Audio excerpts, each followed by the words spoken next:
जय माता दी। सबसे पहले तो मैं आप सभी का धन्यवाद देता हूँ कि एक शॉर्ट नोटिस पे आप सभी लोग यहाँ पर आए।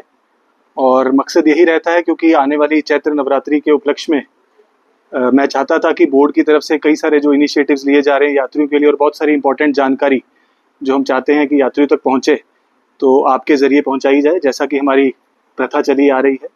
और जैसा हम देख भी रहे हैं कि पिछले 10-15 दिनों से यात्री संख्या में काफ़ी इजाफा हुआ है, काफ़ी बढ़ोतरी हुई है।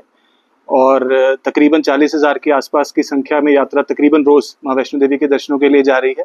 और वीकेंड्स पे ये नंबर और भी ज़्यादा रहता है और बड़ी अच्छी बात है कटरा के लिए, हम सभी के लिए। और हमें ये उम्मीद है कि ये जो बढ़ता हुआ ट्रेंड है ये आगे आने वाली नवरात्रि में और बढ़ेगा और संख्या में और वृद्धि होगी।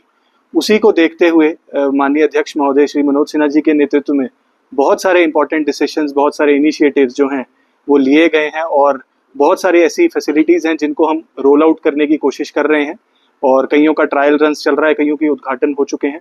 मकसद यही है कि आने वाले नवरात्रि में जितने भी श्रद्धालु दर्शन के लिए आ रहे हैं उन सबकी जो यात्रा है वो सरल हो, सुगम हो और यादगार बने।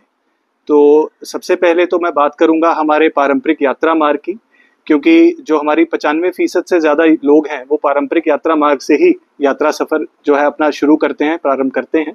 और उसके ऊपर बोर्ड का एक खास फोकस रहा है और पिछले 6 महीने से बहुत सारे अधिक इनिशिएटिव्स जो हैं पारंपरिक यात्रा मार्ग की डेवलपमेंट के लिए, विकास के लिए, इंफ्रास्ट्रक्चर अपग्रेडेशन के लिए लिए जा रहे हैं। और उनमें से सबसे पहला है हमारा जो दर्शनी ड्योढ़ी के ऊपर एक नया बना हुआ क्यू कॉम्प्लेक्स। तो एक 2 मंजिली इमारत है तकरीबन 10,000 स्क्वायर फीट में, जिसका जो मेन जो मकसद है, मेन उद्देश्य वो यही है कि जो लोग कतार में लगे रहते हैं जब भीड़ के दिन होते हैं, क्योंकि वहाँ फ्रिस्किंग और सिक्योरिटी चेक हमारा फर्स्ट पॉइंट है वो। और वहाँ पर जो कतारें पहले खुले में लगती थी और बहुत गर्मी में, बारिश के दिनों में यात्रियों को असुविधा होती थी, उनकी कन्वीनियंस के लिए ये वेटिंग एरिया तैयार किया गया है, जहाँ पर तकरीबन 1500 से 2000 यात्री किसी भी समय प्रतीक्षा कर सकते हैं। तो हम कह सकते हैं कि एक ऑल वेदर कंफर्ट जोन जो यात्रियों के लिए क्रिएट किया गया है जब वो यात्रा अपनी प्रारंभ करें। उसी से अगर हम थोड़ी देर आगे बढ़ते हैं तो शुभ्रा भवन का निर्माण कार्य पूरा किया गया है, वो भी नवरात्रि में यात्रियों के लिए उपलब्ध होगा।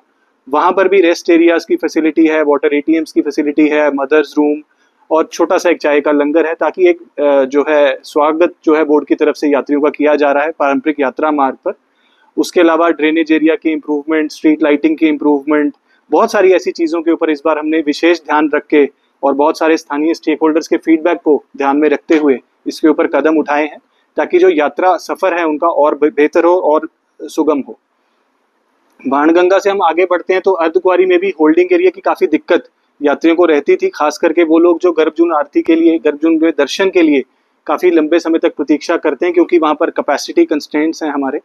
और उसके लिए एक रेस्ट एरिया जो है हमारा अर्धकुंवारी में अभी हाल ही में हमें कंप्लीट किया है और माननीय अध्यक्ष महोदय ने उसका उद्घाटन हाल ही में किया है। उसका भी मकसद ऐसा ही है, जैसा मैंने दर्शनी ड्योढ़ी में बताया, कि तकरीबन 1500 जो यात्री हैं किसी भी समय हर वेदर में वहाँ पर प्रतीक्षा कर सकते हैं, विश्राम कर सकते हैं वहाँ पर। उसके साथ साथ ही रिफ्रेशमेंट पॉइंट, प्रसाद काउंटर, डोनेशन काउंटर, लाइव आरती, इन सभी जो सुविधाओं का आनंद जो है यात्री हमारे अर्धकुंवारी क्षेत्र में ले सकते हैं। उसके अलावा अर्धकुंवारी में ही हमारा एक पुराना भोजनालय है, इंद्रप्रस्थ के नाम से हम उसको जानते हैं, जब ऑल्टरनेट ट्रैक की तरफ हम बढ़ते हैं। उसकी भी कैपेसिटी ऑगमेंटेशन हमने इस बार की है। तो तकरीबन 40 से 50 की जो कैपेसिटी थी उसको बढ़ा करके हमने 200 तक इस बार किया है, ताकि किसी भी समय पर 200 यात्री जो है बोर्ड के भोजनालय का लाभ ले सकें। और ये जो हमारा शीतला भवन में लंगर सुविधा चल रही है उसको कॉम्प्लीमेंट करेगा, उसको सप्लीमेंट करेगा।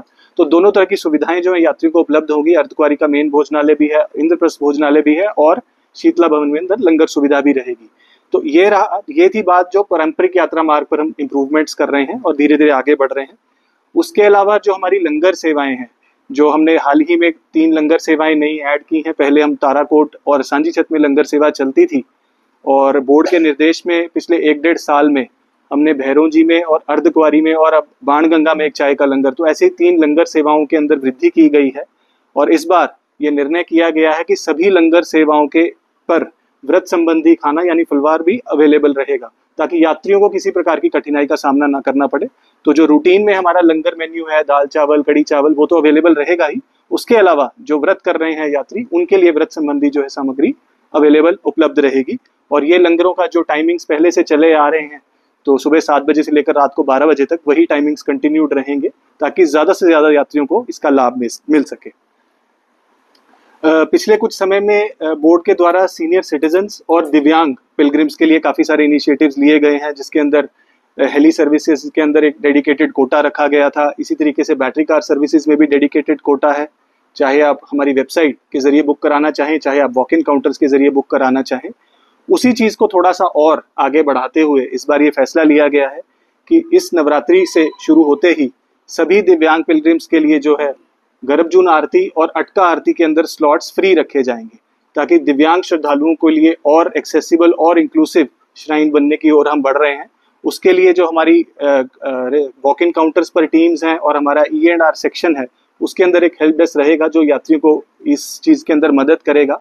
और वही जो UDID कार्ड्स, जो हमारा बेसिक आइडेंटिफिकेशन प्रूफ है, उसके बेसिस के ऊपर ये जो सुविधा है हमारी जो टीम्स हैं भवन की और अर्धकुंवारी की, हमारे दिव्यांग श्रद्धालुओं को उपलब्ध कराएंगी इस नवरात्रि से।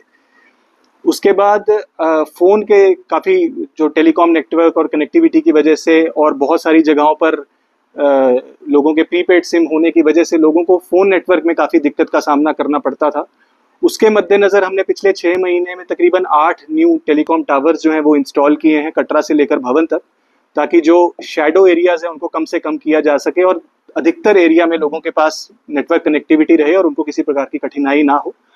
फिलहाल फिर भी कई सारे लोग जिनके पास अभी भी प्रीपेड सिम्स रहते हैं और शायद वो कनेक्ट नहीं कर पाते हैं अपने परिजनों के साथ, उसके लिए बोर्ड के द्वारा इस बार फ्री PCO फैसिलिटी इंट्रोड्यूस की जा रही है, जो कि अर्धकुंवारी, सांझी छत और भवन 3 जगह पे इस नवरात्रि से शुरू होकर लगातार उपलब्ध रहेगी। अगर कोई भी व्यक्ति कहीं से भी कांटेक्ट करना चाहे तो इस फ्री सर्विस के जरिए हमारे तकरीबन 650 CCTV कैमराज और जो integrated command and control centre है कटरा में और भवन पे, दोनों जगह पे हैं जो डिप्लॉयमेंट्स रहेंगी। और वो डिप्लॉयमेंट्स इनफैक्ट शुरू भी हो चुकी हैं, क्योंकि यात्रा संख्या हम पहले से ही देख रहे हैं ज़्यादा है।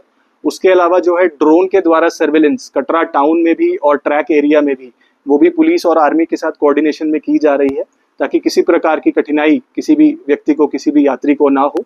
और जो मॉनिटरिंग टीम्स हैं बोर्ड की तरफ से, सिक्योरिटी फोर्सेस की तरफ से, वो कटरा में भी, अर्धकुंवारी में भी, भवन पे भी हर जगह स्टेशन की गई हैं।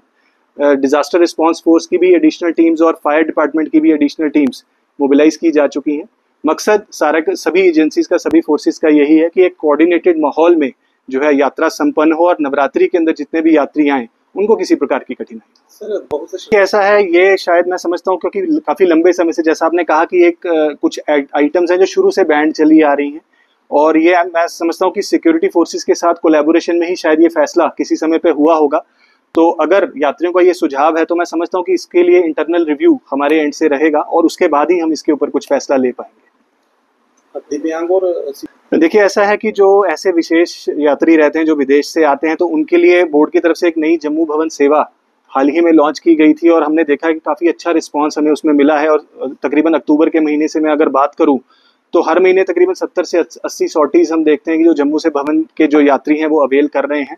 और उसका मकसद आप ये समझें कि उसका मकसद यही है कि जो लोग, जिनके पास समय कम रहता है, समय का अभाव रहता है, या बाकी लॉजिस्टिक्स के साथ कटरा के उसके साथ जो फेमिलियर नहीं है, उनके लिए ये सेवा लॉन्च की गई है। पर ये एक पायलट जो है अप्रोच थी हमारी, और ये भी इसी वजह से हुआ था क्योंकि लोगों ने ऐसा फीडबैक दिया था।